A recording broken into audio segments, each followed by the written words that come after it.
Hours before the president was set to promise America its bridges would finally be fixed, one of them was already gone. A 447-foot bridge had dropped nearly 100 feet into a wooded ravine below.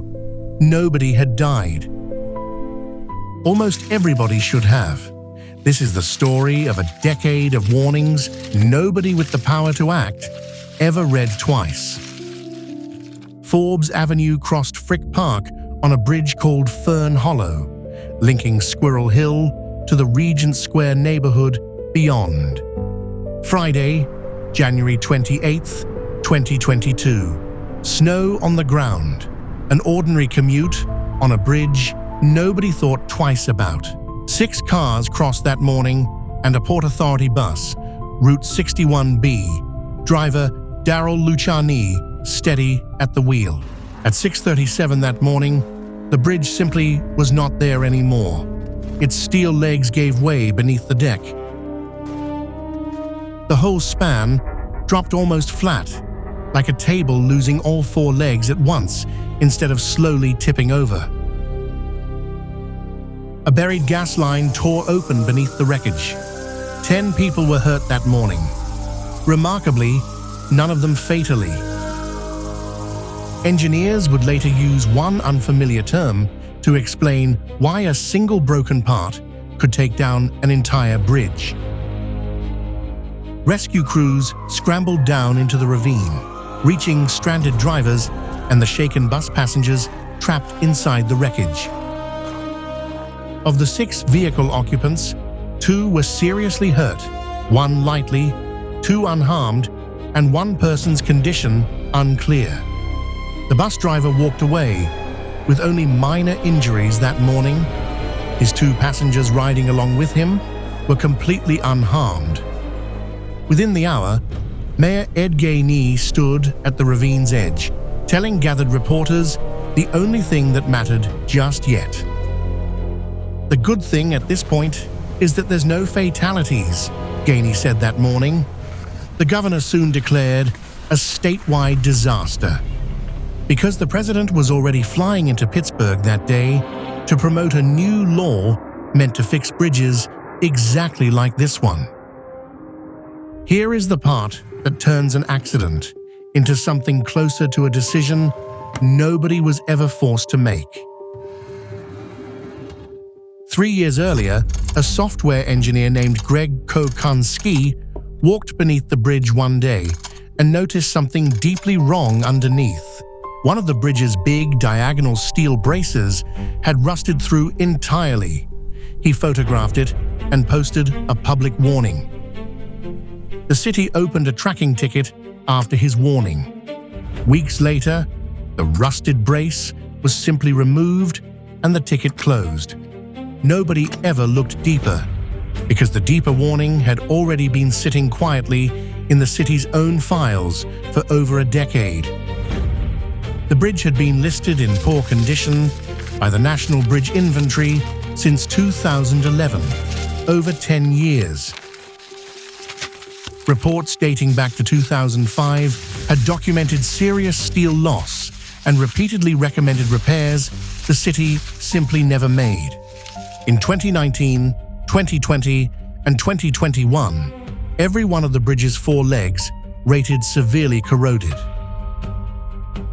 That alone should have triggered a full structural review of the entire bridge. No such review was ever actually ordered. So why didn't a decade of visible rust simply rust away the way old steel usually protects itself over time? Because the bridge's storm drains stayed clogged for years on end, and nobody was ever sent out to clean them properly. Water and debris kept pooling at the base of the steel legs instead of draining off the way they should. That constant wet buildup stopped a protective rust crust, called a patina, from ever forming naturally over the exposed steel surface. One inspector put it simply: clogged drains were the single biggest problem found on almost every bridge the city owned outright. By the time Fern Hollow fell, it had been quietly failing in writing for the better part of 2 decades. To understand why one small, corroded plate could take down an entire bridge, you first need one piece of engineering language. Fern Hollow's bridge, built in 1973, was a rigid steel K-frame. Its legs carried no structural backup. In a normal bridge, one weak beam shares its load elsewhere. In this design, some parts had absolutely no backup plan. The exact piece that failed was called a transverse tie plate, worn through by that same trapped water and debris. A separate engineering error made in 2014 assumed the deck carried 3 inches of asphalt. It actually carried a full 6. That one mistake helped set the posted weight limit at 26 tons, a number painted right on the bridge's warning sign. Properly calculated by an engineer, the real safe limit was closer to 3 tons, low enough to have closed the bridge outright. The state agency responsible for overseeing city inspections never caught any of it. Its own contracted inspections had fallen well short. By February 2024, federal investigators said plainly that this bridge should have closed over a decade before it finally fell. This catastrophe must serve as a wake-up call, she told the room, that we cannot take our infrastructure for granted anymore. Fern Hollow wasn't the only bridge built this exact way. 5 other Pennsylvania bridges shared the identical rigid K-frame design.